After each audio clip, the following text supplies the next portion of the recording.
ਸਵਾਗਤ ਹੈ ਜੀ ਤੁਹਾਡਾ ਸਾਰਿਆਂ ਦਾ ਇੱਕ ਵਾਰ ਫਿਰ ਤੋਂ ਸਿਫਰ ਨਵੀਸ ਦੇ ਨਾਲ ਇਸ ਚੱਲਦੇ ਜਾ ਰਹੇ ਸਫ਼ਰ ਦੇ ਵਿੱਚ, ਜਿੱਥੇ ਕਿਰਦਾਰਾਂ ਦੀ ਰੁੱਖਾਂ ਦੇ ਨਾਲ ਤੁਲਨਾ ਹੁੰਦੇ ਹੋਏ ਸਮਾਜ ਦੀ ਸਥਾਪਤੀ ਤੇ ਸਮਾਜ ਦੇ ਵਿਸਥਾਪਨ ਦੇ ਅਗਲੇਰੇ ਸਫ਼ਰ ਵੱਲ ਵਧਣ ਦਾ ਜ਼ਿਕਰ ਕਰਦਿਆਂ ਇੱਕ ਨੁਕਤੇ ਦੀ ਗੱਲ ਸਾਂਝੀ ਕਰਨ ਦੀ ਕੋਸ਼ਿਸ਼ ਕੀਤੀ। ਸਾਡਾ ਜੀਵਨ ਨੁਕਤਾ ਦਰ ਨੁਕਤਾ ਕਈ ਕੇਂਦਰ ਬਿੰਦੂਆਂ ਦਾ ਇੱਕ ਸਮੂਹ ਹੈ। ਅਸੀਂ ਕਿਸੇ ਇੱਕ ਪਹਿਲੂ ਉੱਤੇ ਖੜ ਕੇ ਨਹੀਂ ਜੀ ਸਕਦੇ।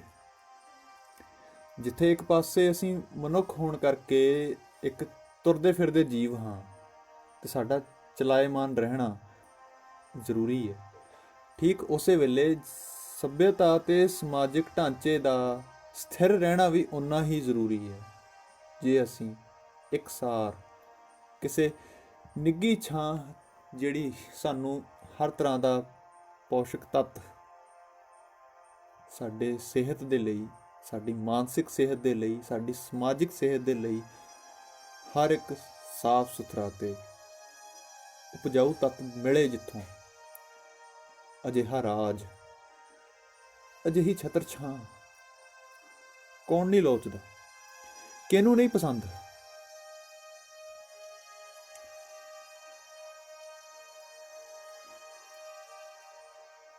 ਮਾੜੀ ਛਾਂ ਤਾਂ ਪਰਿਵਾਰ ਦੀ ਵੀ ਕੋਈ ਬਰਦਾਸ਼ਤ ਨਹੀਂ ਕਰਦਾ।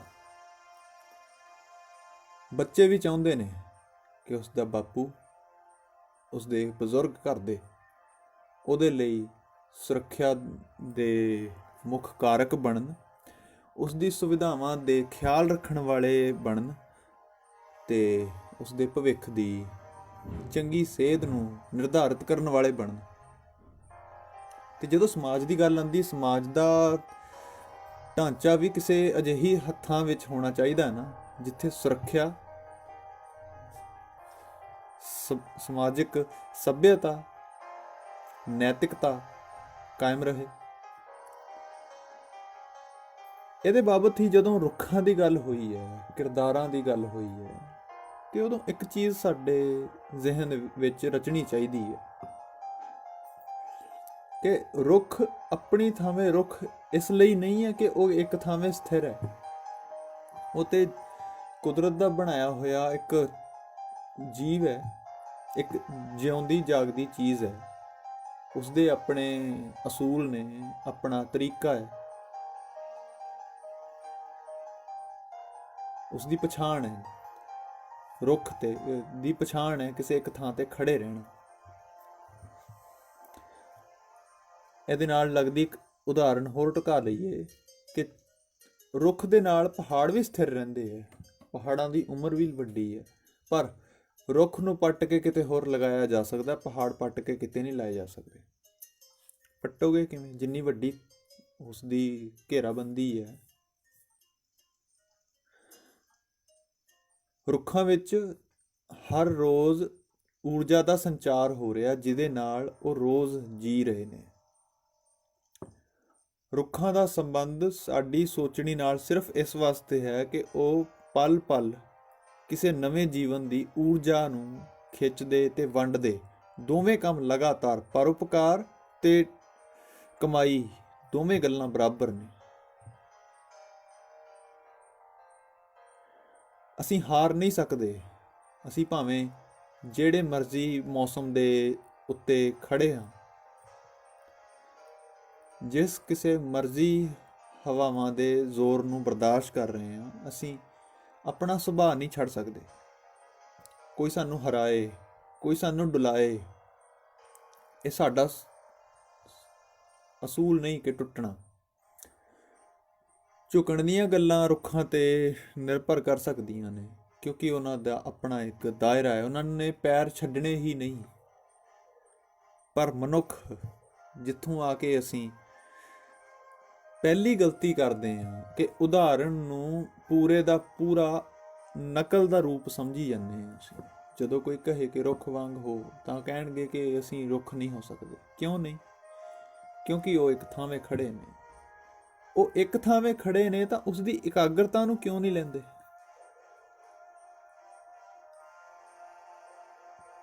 ਰੁੱਖ ਦੀ ਇਕਾਗਰਤਾ ਉਸ ਦੇ ਪ੍ਰਤੀ ਨਿਸ਼ਠਾ ਹੈ, ਉਸ ਦੇ ਪ੍ਰਤੀ ਵਿਸ਼ਵਾਸ ਹੈ ਕਿ ਮੈਂ ਜਿਉਂਦਾ ਰਹਿ ਸਕਦਾ।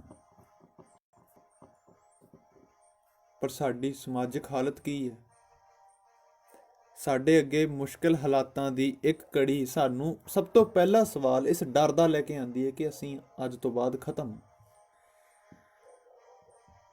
ਠੀਕ ਹੈ, ਮੌਤ ਵੱਲ ਹਰ ਇੱਕ ਦਾ ਕਦਮ ਵੱਧ ਰਿਹਾ ਹੈ। ਮੈਂ ਪਿਛਲੇ ਕੜੀ ਵਿੱਚ ਵੀ ਇਹ ਗੱਲ ਕਹੀ ਸੀ ਕਿ ਮੌਤ ਦਾ ਸੰਬੰਧ ਮੌਤ ਨਾਲ ਹੈ, ਸਾਡੇ ਜੀਵਨ ਨਾਲ ਨਹੀਂ ਹੋਣਾ ਚਾਹੀਦਾ। ਅਸੀਂ ਸਾਰੀ ਜ਼ਿੰਦਗੀ ਮੌਤ ਦੀ ਗੱਲ ਕਰਦਿਆਂ ਲੰਘਾ ਰਹੇ ਹਾਂ। ਪਤਾ ਨਹੀਂ ਮੌਤ ਨੇ ਸਾਡੇ ਵਾਸਤੇ ਕਿਹੜਾ ਇੱਕ ਛੋਟਾ ਜਿਹਾ ਨੁਕਤਾ ਜਾਂ ਛੋਟਾ ਜਿਹਾ ਪਲ ਲੈ ਕੇ ਆਉਣਾ ਜਿੱਥੇ ਅਸੀਂ ਸ਼ਾਂਤ ਹੋ ਜਾਣਾ। ਉਸ ਪਲ ਦੇ ਪਿੱਛੇ ਅਸੀਂ ਉਸ ਦੌੜ ਦੇ ਯੁੱਗ ਦੇ ਜਿਸ ਜੀਵਨ ਦੇ ਵਿੱਚ ਅਸੀਂ ਪਤਾ ਨਹੀਂ ਕੀ ਕੁਝ ਦੇਖਦੇ ਹਾਂ, ਸੁਣਦੇ ਹਾਂ, ਜਾਣਦੇ ਹਾਂ, ਬੋਲ ਰਹੇ ਹਾਂ ਲਗਾਤਾਰ। ਸਾਡੀ ਤਾਂ ਸੋਚਣ ਦੀ ਗੱਲਾਂ ਦਾ ਰਫ਼ਤਾਰ ਨੂੰ ਜੇ ਉਹਦੀ ਨੂੰ ਨਾਪਿਆ ਜਾਵੇ ਤਾਂ ਗੱਲਾਂ ਫੜ ਹੀ ਨਾ ਹੋਣ ਸਾਡੇ ਜ਼ਿਹਨ 'ਚ ਜੋ ਚੱਲਦੀਆਂ ਨੇ। ਇਹ ਸਾਰੀ ਗੱਲਾਂ ਜਿਉਂਦਿਆਂ ਦੀਆਂ ਨੇ, ਮਰੇ ਤੋਂ ਬਾਅਦ ਕਿਹਦੀਆਂ ਨੇ? ਮਰੇ ਤੋਂ ਬਾਅਦ ਤਾਂ ਸਾਡੇ ਆਪਣੇ ਬਣਾਏ ਹੋਏ ਇਲਿਊਜ਼ਨ ਗ੍ਰੰਥਾਂ ਉੱਤੇ ਲਿਖ ਦਿੱਤੇ ਗਏ, ਜਿਹਦੇ 'ਚ ਕਿਹਾ ਕਿ ਮਰਨ ਤੋਂ ਬਾਅਦ ਵਿਅਕਤੀ ਇਉਂ ਸੋਚਦਾ ਹੋਊਗਾ, ਉਹ ਮੁੜ ਕੇ ਆ ਕੇ ਵੇਖਦਾ ਹੋਊਗਾ ਪਰਿਵਾਰ ਦੀ ਇਹ ਹਾਲਤ ਹੈ, ਸੋ ਔਨ। ਇਹ ਜਿੰਨੀਆਂ ਐਗਜ਼ਾਮਪਲ ਨੇ ਸਾਡੇ ਆਪਣੇ ਕਿਆਸ ਰਾਹੀਆਂ ਨੇ। ਜਿਉਂਦੇ ਜੀ ਅਸੀਂ ਕੀ ਸੋਚ ਰਹੇ ਹਾਂ, ਅਸੀਂ ਉਹ 'ਤੇ ਫੋਕਸ ਕਰ ਹੀ ਨਹੀਂ ਰਹੇ। ਪੱਖ ਸਮਝੋ, ਵਿਚਾਰ ਸਮਝੋ। ਬੋਲਣ ਨੂੰ ਜ਼ੁਬਾਨ ਕਾਹਲੀ ਨਹੀਂ ਹੁੰਦੀ। ਸਾਡੇ ਅੰਦਰ ਇੰਨਾ ਠਰਮਾ ਹੋਣਾ ਚਾਹੀਦਾ ਕਿ ਅਸੀਂ ਗੱਲ ਨੂੰ ਪਹਿਲੇ ਪੜ੍ਹ ਲਈਏ, ਪਰਖ ਲਈਏ। ਉਸ ਠਰਮੇ ਵਾਸਤੇ ਹੀ ਰੁੱਖ ਦੀ ਉਦਾਹਰਣ ਦਿੱਤੀ ਗਈ ਸੀ। ਉਸ ਠਰਮੇ ਦੇ ਨਾਲ ਅਗਲੇ ਸਫ਼ਰ ਤੇ ਤੁਰਨ ਦੀ ਸੋਚ ਵਿਚਾਰ ਦਾ ਨਾਂ ਰੁੱਖ ਹੈ। ਕਦੇ ਰੁੱਖਾਂ ਕੋਲੋਂ ਪਿਛਲੇ ਯੁੱਗਾਂ ਦੀ ਕਹਾਣੀ ਸੁਣਨ ਦਾ ਯਤਨ ਕਰਿਓ। ਕਦੇ ਰੁੱਖਾਂ ਦੇ ਹੇਠ ਬੈਠ ਕੇ ਅੰਦਾਜ਼ਾ ਲਾਇਓ ਕਿ ਇਹਨੇ ਕਿੰਨੇ ਮੌਸਮ ਹੰਢਾਏ ਨੇ। ਉਹਨਾਂ ਮੌਸਮਾਂ ਵਿੱਚ ਸਮਾਜ ਵਿੱਚ ਕੀ ਕੀ ਹੋਇਆ ਸੀ ਤੇ ਇਹ ਕਿਹੜੀਆਂ ਗੱਲਾਂ ਦਾ ਗਵਾਹ ਰਿਹਾ ਹੋਏਗਾ। ਹੁਣ ਉੱਥੇ ਖੜ ਕੇ ਤੁਸੀਂ ਸੋਚੋ ਕਿ ਤੁਹਾਡੇ ਕੋਲ ਕਿੰਨੀਆਂ ਕੁ ਘਟਨਾਵਾਂ ਹੋ ਕੇ ਲੰਘ ਗਈਆਂ ਤੇ ਤੁਸੀਂ ਬੇਬਲ ਹੋ ਕੇ ਕੁਰਲਾ ਰਹੇ ਹੋ। ਤੁਹਾਡੀ ਕੁਰਲਾਹਟ ਕਿਸ ਗੱਲ ਦੀ ਹੈ ਤੇ ਉਸ ਦਾ ਟਿਕਾ ਕਿਸ ਚੀਜ਼ ਤੇ ਨਿਰਭਰ ਹੈ। ਇਹ ਦੋਵੇਂ ਗੱਲਾਂ ਨੂੰ ਜਦੋਂ ਆਮੋ ਸਾਹਮਣੇ ਰੱਖੋਗੇ ਤਾਂ ਗੱਲ ਸਪਸ਼ਟ ਹੋਏਗੀ ਕਿ ਰੁੱਖਾਂ ਦੇ ਦੁੱਖ ਸਮਿਆਂ ਨਾਲ ਨਹੀਂ ਸਮਝੇ ਜਾਂਦੇ। ਇਹ ਤਾਂ ਪੀੜ੍ਹੀਆਂ ਦੇ ਬੋਲ ਹੁੰਦੇ ਜੋ ਸਾਹਾਂ ਨੂੰ ਘੁੱਟਣ ਵਿੱਚ ਪਾ ਦਿੰਦੇ ਨੇ। ਰੁੱਖਾਂ ਦਾ ਸਮਾਂ ਮੁੱਕਦਾ ਹੈ, ਮਿਆਦ ਮੁੱਕਦੀ ਹੈ, ਇਹ ਨਹੀਂ ਕਿ ਨਹੀਂ ਮੁੱਕਦੀ। ਅਨੰਤ ਇਸ ਸ੍ਰਿਸ਼ਟੀ ਵਿੱਚ ਕੁਝ ਵੀ ਨਹੀਂ। ਪਰ ਜਿੱਥੋਂ ਤੱਕ ਅਸੀਂ ਜਾਣਦੇ ਹਾਂ, ਅੰਤਹੀਣ ਦੇ ਸਮੇਂ ਦੇ ਨਾਲ ਨਾਲ ਅੰਤ ਵੀ ਕਿਸੇ ਚੀਜ਼ ਦਾ ਨਹੀਂ। ਅਸੀਂ ਆਪਣੇ ਜੀਵਨ ਤੇ ਮੌਤ ਦੇ ਫਲਸਫੇ ਨੂੰ, ਜਿਹੜੀਆਂ ਕਿ ਸਾਡੀਆਂ ਲਿਖਤਾਂ, ਸਾਡੇ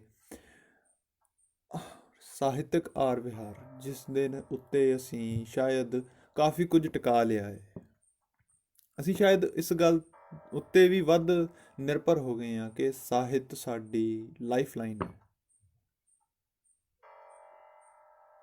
ਰੁੱਖਾਂ ਨੇ ਕਿਹੜਾ ਸਾਹਿਤ ਪੜ੍ਹਿਆ ਤੇ ਸਾਹਿਤ ਰਚਿਆ?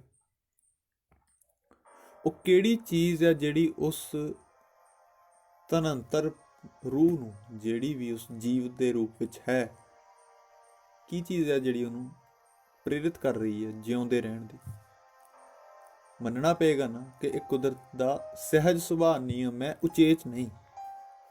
ਰੁੱਖ ਨੂੰ ਸਿਖਾਉਣਾ ਨਹੀਂ ਪੈਂਦਾ ਤੇ ਅਸੀਂ ਮਨੁੱਖ ਹੋ ਕੇ ਸਿੱਖਣ ਨੂੰ ਇੱਕ ਉਚੇਚ ਕਿਉਂ ਮੰਨੀ ਬੈਠੇ ਹਾਂ? ਸਹਿਜ ਜੀਵਨ ਸਾਡੇ ਵੱਸ ਕਿਉਂ ਨਹੀਂ ਆ ਰਿਹਾ? ਸਹਿਜ ਜੀਵਨ ਵਿੱਚ ਕੀ ਹੈ? ਸਾਡੀ ਸਿੱਖਿਆ ਸਾਡੇ ਉੱਤੇ ਬੋਝ ਨਹੀਂ, ਸਾਡਾ ਸ਼ੌਂਕ ਹੋਵੇ। ਸਾਡੀ ਕਿਰਤ ਸਾਡੇ ਰੁਜ਼ਗਾਰ ਦਾ ਧੰਦਾ ਨਹੀਂ, ਸਾਡੇ ਰੁਜ਼ਗਾਰ ਦੀ ਜ਼ਰੂਰਤ ਹੋਵੇ। ਸਾਡੀ ਕਸਰਤ ਸਾਡੇ ਸਰੀਰ ਨੂੰ ਚਲਾਏਮਾਨ ਰੱਖਣ ਦੇ ਲਈ, ਸਾਡੇ ਆਪਣੇ ਆਪ ਨੂੰ ਆਪਣੇ ਆਪ ਨਾਲ ਸੰਬੋਧਿਤ ਰੱਖਣ ਦੇ ਲਈ ਅਸੀਂ ਟੋਨ ਇਨ ਰਹੀਏ, ਬਿਲਕੁਲ ਚੁਸਤ ਦਰੁਸਤ।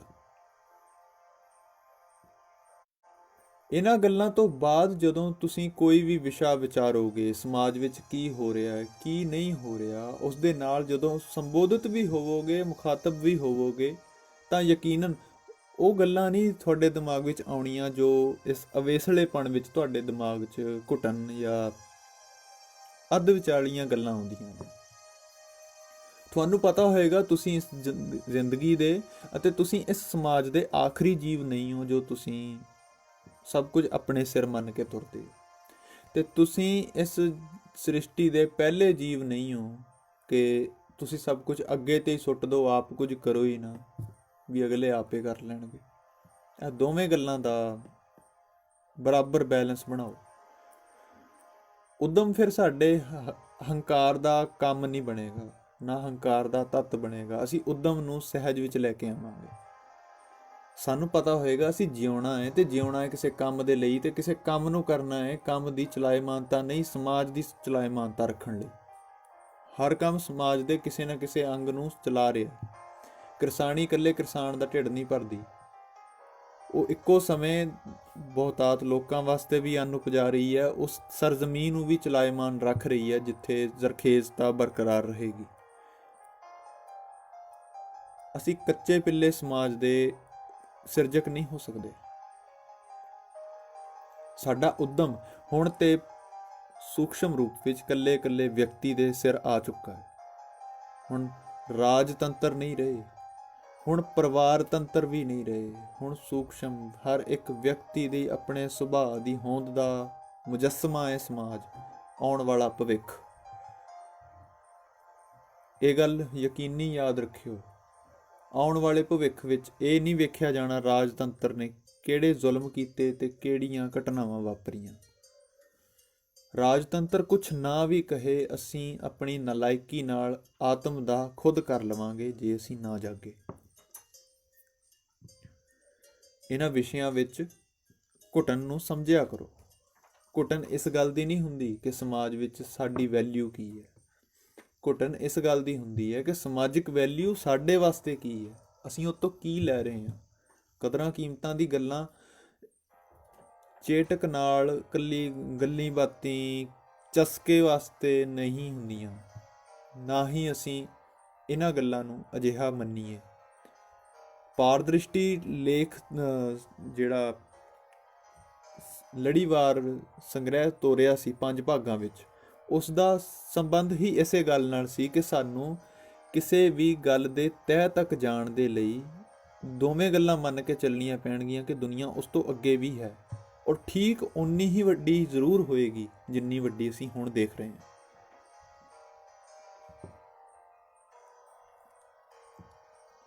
ਸਮਿਆਂ ਦੇ ਨਾਲ ਖੇਲਦੇ ਖੇਲਦੇ ਅਸੀਂ ਸਮਿਆਂ ਦੇ ਤੱਕ ਸੀਮਤ ਹੋ ਕੇ ਬੈਠੇ ਹਾਂ। ਅਸੀਂ ਆਪ ਸਮੇਂ ਦਾ ਪੁਤਲਾ ਹਾਂ ਜਿਹੜਾ ਸਮੇਂ ਦੇ ਨਾਲ ਗਰਕ ਜਾਵਾਂਗੇ। ਪਰ ਸਾਡੇ ਕਿਰਦਾਰ ਤੇ ਨਾ ਗਰਕਣ, ਸਾਡੇ ਕੰਮ ਤੇ ਨਾ ਗਰਕਣ।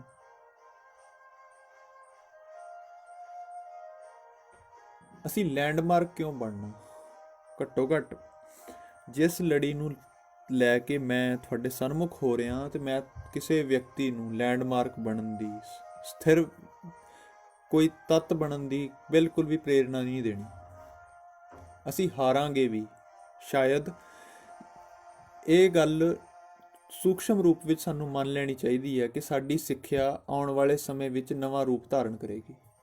ਸ਼ਾਇਦ ਸਾਡਾ ਅੱਜ ਦਾ ਸਿੱਖਿਆ ਅੱਗੇ ਕਿਸੇ ਕੰਮ ਨਾ ਆਵੇ। ਸਾਨੂੰ ਇਹ ਸੋਚਣਾ ਪਏਗਾ ਕਿ ਅੱਗੇ ਸਿੱਖਿਆ ਦਾ ਤਰੀਕਾ ਕੀ ਹੋਏਗਾ, ਸਿਖਾਉਣ ਦਾ ਵੀ, ਸਮਝਣ ਦਾ ਵੀ ਤੇ ਅੱਗੇ ਵਰਤਣ ਦਾ ਵੀ। ਫਿਲਹਾਲ ਤੱਕ ਦੇ ਸਿੱਖਿਆ ਪ੍ਰਣਾਲੀ ਦੇ ਮਸਲੇ ਕੁਝ ਤੁਹਾਡੇ ਨਾਲ ਸਾਂਝੇ ਕੀਤੇ ਵੀ ਨੇ, ਤੇ ਕੋਸ਼ਿਸ਼ ਕਰਾਂਗਾ ਆਉਣ ਵਾਲੇ ਦਿਨਾਂ ਵਿੱਚ ਥੋੜ੍ਹਾ ਜਿਹਾ ਰੀਕੈਪ ਉਹਨਾਂ ਉੱਤੇ ਅਸੀਂ ਗੱਲ ਕਰੀਏ, ਕਿਉਂਕਿ ਜ਼ਰੂਰੀ ਹੈ ਸਿੱਖਿਆ ਤੋਂ ਹੀ ਸ਼ੁਰੂ ਹੋਣ ਦਾ। ਸਿੱਖਿਆ ਤੋਂ ਗੱਲ ਸ਼ੁਰੂ ਕਰਾਂਗੇ ਅਸੀਂ, ਫਿਰ ਇਹਨਾਂ ਗੱਲਾਂ ਉੱਤੇ ਅਸੀਂ ਆ ਸਕਾਂਗੇ ਕਿ ਸਾਡਾ ਬੋਲਣਾ, ਸਾਡਾ ਸਿੱਖਣਾ ਤੇ ਸੁਣਨਾ ਸਾਡਾ ਕਿਸ ਅਰਥ ਹੈ। ਸਾਡੇ ਪੱਲੇ ਹੈ ਕਿ ਤੁਸੀਂ ਸਾਡੇ ਨਾਲ ਸੰਬੋਧਿਤ ਕਿਵੇਂ ਹੋ ਰਹੇ ਹੋ, ਸਮਾਜ ਸਾਡੇ ਨਾਲ ਕਿਵੇਂ ਸੰਬੋਧਿਤ ਹੋ ਰਿਹਾ, ਜਿਹੜਾ ਵਿਦਿਆਰਥੀ ਵਰਗ ਹੈ। ਤੇ ਜਦੋਂ ਆਮ ਧਾਰਾ ਵਿੱਚ ਤੁਸੀਂ ਘੁੰਮਦੇ ਹੋ, ਉਦੋਂ ਤੁਹਾਨੂੰ ਸਮਾਜ ਕਿਵੇਂ ਸੰਬੋਧਿਤ ਹੁੰਦਾ ਹੈ, ਇਸ ਗੱਲ ਦਾ ਵੀ ਬਹੁਤ ਵੱਖਰਾ ਪਾੜਾ ਬਣਿਆ ਹੋਇਆ।